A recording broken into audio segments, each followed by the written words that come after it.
Salut tout le monde, je m'appelle Nicolas Puteaux, je suis l'auteur de Montpellier. J'ai repoussé ce moment, mais à un moment quand faut y aller. Pas très à l'aise dans l'exercice, mais passage obligé. Il fallait qu'on fasse une vidéo de présentation du jeu. Donc on va se coller à l'exercice. Laissez-moi vous présenter le plus beau jeu du monde. Donc Montpellier, c'est quoi? C'est un jeu de stratégie expert jouable de 1 à 4 joueurs. L'action se déroule pendant l'âge d'or de la médecine à Montpellier, entre le XIIIe et le XVIIIe siècle. À cette époque, Montpellier est l'une des grandes capitales mondiales de la médecine hippocratique et son influence rayonne dans toute l'Europe. Dans Montpellier, vous incarnez des grandes figures historiques de la médecine. Votre objectif est simple, devenir tout simplement le plus grand médecin de l'histoire. Pour y arriver, vous allez devoir collecter des ressources, soigner des patients, étudier à la faculté, vous spécialiser dans différentes disciplines médicales, publier des travaux universitaires, bref, gagner de l'influence et bien sûr affaiblir vos concurrents, quitte à parfois renoncer à votre éthique et à vos principes moraux.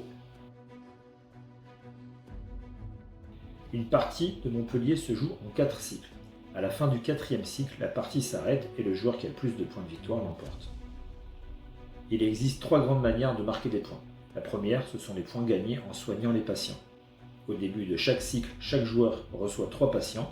Il existe 3 types de patients, les patients légers, les patients graves et les patients incurables. Ils sont de plus en plus difficiles à soigner mais rapportent de plus en plus de points. C'est ce qu'on appelle la voie clinique. Elle vous fait gagner de l'expérience et surtout ce sont des points sécurisés, on ne peut pas vous les enlever. C'est une stratégie stable, assez linéaire qui progresse doucement. Attention cependant, tous les patients non soignés à la fin du cycle vous rapporteront un malus. La deuxième manière de marquer des points, ce sont les publications. Vous allez publier vos travaux universitaires à la faculté. Chaque publication vous fait avancer sur une piste de réputation.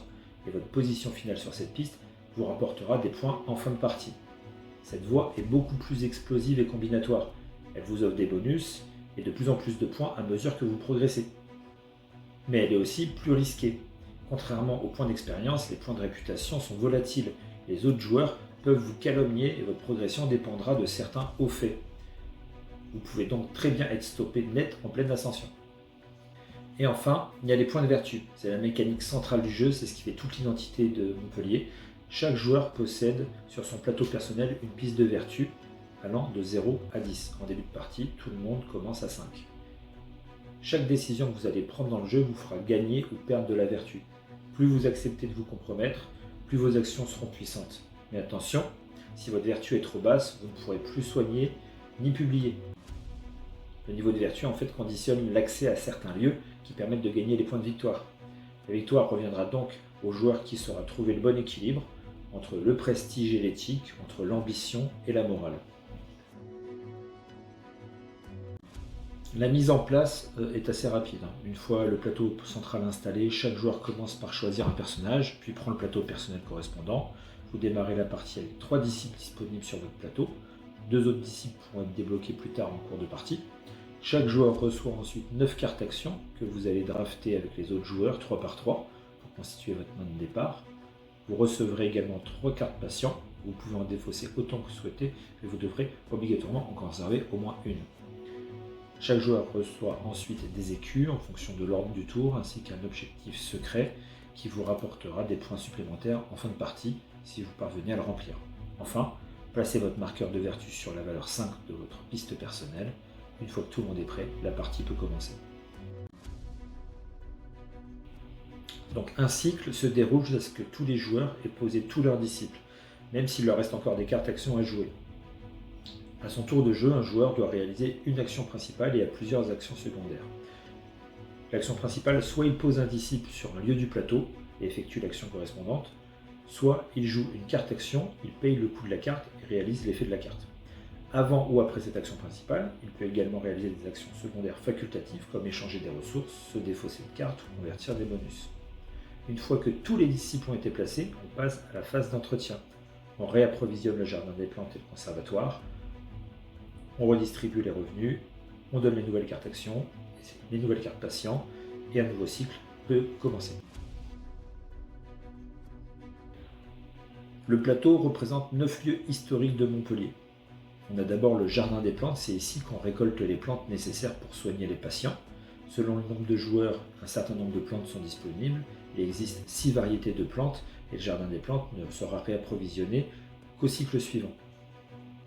Il y a l'hôpital Saint-Éloi, c'est ici qu'on soigne les patients. On peut en soigner plusieurs en une seule action et le nombre de soins est limité par la capacité de stockage de plantes sur votre plateau personnel. Soigner plusieurs patients vous fera également perdre de la vertu. Il y a le conservatoire d'anatomie. Comme au jardin des plantes, on y collecte des ressources, ici sous forme de jetons recherche. Il y a 3 types de recherche, la chirurgie, symbolisée par les gouttes de sang, la neurologie, représentée par les cerveaux, et la cardiologie, représentée par les cœurs. Il y a la faculté de médecine, c'est ici qu'on publie ses travaux. Vous devrez fournir des recherches nécessaires pour progresser sur la piste de réputation, mais aussi dans l'arbre académique selon les disciplines choisies. Chaque publication vous rapporte différents bonus. Ces 4 lieux sont les lieux principaux, là où vous collectez les ressources et où vous les convertissez en points. Il existe également 4 autres lieux dédiés au développement de vos stratégies. Il y a la maison des consuls, qui permet de recruter des nouveaux disciples et donc d'augmenter votre nombre d'actions par cycle. C'est également ici que vous pourrez faire baisser la réputation de votre adversaire. Il y a le cimetière Saint-Lazare qui permet d'adopter des stratégies plus sombres. Vous pouvez y obtenir des ressources de votre choix, quitte à les voler à vos adversaires. C'est un lieu très rentable et qui impactera fortement votre vertu. Et il y a la cathédrale Saint-Pierre qui permet d'augmenter votre vertu, soit en faisant preuve de générosité envers les autres joueurs, soit en accueillant des patients supplémentaires. Reste la place de la Comédie. Ici, les joueurs pourront garnir leurs mains et récupérer des nouvelles cartes actions, soit en les piochant, soit en les sélectionnant au marché de la Comédie composé de 5 cartes visibles.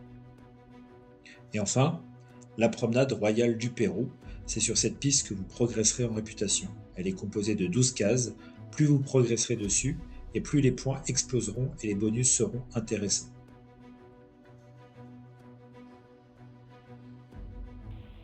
Montpellier est un jeu de pose d'ouvrier, mais surtout un jeu de cartes. Dans Montpellier, vous avez 150 cartes actions, elles sont toutes uniques. Chaque carte se lit toujours de la même manière. Tout en haut, au-dessus de l'illustration, vous voyez des lieux. Ces icônes indiquent que lorsque vous posez un disciple comme action principale, certains lieux vous demanderont de défausser la carte correspondante pour y accéder. Par exemple, la carte affichée ici permet de jouer au conservatoire d'anatomie, soit au jardin des plantes. Sur la gauche, en noir et blanc, vous retrouvez la famille de la carte. Juste à côté est indiqué le type d'effet, et enfin, sur la case grise à droite, le coût à payer pour jouer la carte. Les effets des cartes sont très variés. Certaines cartes ont un effet immédiat. Vous payez le coût, vous appliquez l'effet une seule fois, puis la carte est défaussée. D'autres cartes ont un effet permanent. Une fois la carte payée, vous bénéficiez de son effet pendant toute la partie, dès que la condition indiquée est remplie. Il existe également des cartes à effet activable, utilisables une seule fois par cycle. Et enfin, certaines cartes sont des cartes objectifs à valider en fin de cycle ou en fin de partie pour gagner des points supplémentaires. Les cartes sont le cœur de l'interaction de Montpellier, et vont fortement influencer votre stratégie, comme celle de vos adversaires d'ailleurs. Pour terminer, sachez que Montpellier propose plusieurs modes de jeu adaptés à tous les profils. Il y a le mode découverte qui offre un apprentissage fluide, idéal pour les premières parties. Il y a aussi un mode expert qui dévoile toute la profondeur du jeu avec une planification complète et une tension maximale à chaque décision. Il y a un mode solo sur lequel j'ai mis beaucoup de temps pour qu'on ait les sensations vraiment d'une adversité en face de nous avec l'IA qui est bien développée. Montpellier a été pensé comme un jeu exigeant, profond et immersif où chaque choix a un coût, que ce soit en ressources, en réputation ou en vertu. Avec une note de difficulté estimée entre 3,2 et 3,4 sur BGG, s'adresse aux joueurs qui aiment les jeux de stratégie denses, interactifs et surtout les dilemmes où l'ambition et la morale s'affrontent jusqu'au dernier tour. Bon, je ne vais pas plus loin dans le détail des règles, c'était juste une vidéo de présentation. J'espère que cela vous a donné un bon aperçu du jeu et surtout vous a donné envie de jouer. Le jeu tourne en association depuis quelques mois, commence à tourner en salon, les retours sont très positifs et ça fait extrêmement plaisir, je suis très fier, c'est mon premier jeu. Forcément, il est perfectible, à quel moment on doit s'arrêter. Bon, en tout cas, moi j'ai qu'une seule hâte, c'est de vous le faire découvrir. Je vous dis à bientôt.